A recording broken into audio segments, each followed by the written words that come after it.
Maro ireo toerana nitondra faisana teto Antananarivo renivohitra vokatry ny takaitra navelany rivodoza ava sy ny fiakaran'ny rano.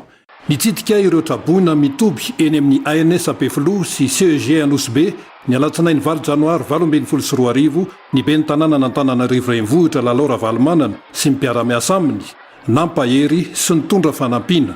Toy izao vetrany nambarany. Ny natao androany tsinona dia le fizarana vary sy vary hoan'ny rehetra sy voamaina dia savony body fotsy hoan'ny bebe sy mpitaizakely ary mibevoka.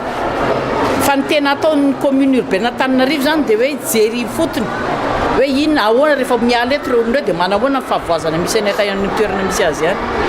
Izay ny tena ho ataon'ny commune urbaine Antananarivo renivohitra.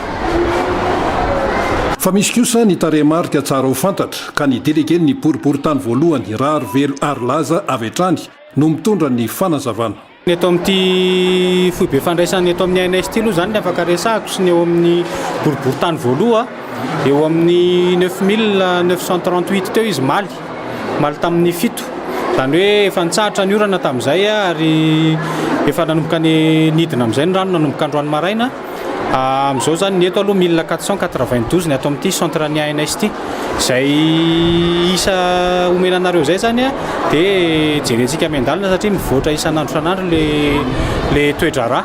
Dia ny commune urbaine Antananarivo moa zany eto tonga nitaritany ramatoaben'ny tanàna Lalao Ravalomanana manatitra izay le rehetrarehetra fanomezana zay vary voamaina savony kojakoja isan-karazany mba ahafahan'le olona zany aloha mitohy miaina ao anatin'le fahavoazana izay mahazo azy. Fantatra fa mbola hitohy amin'ny boribory tamin'ny hafa ny fitsidiana.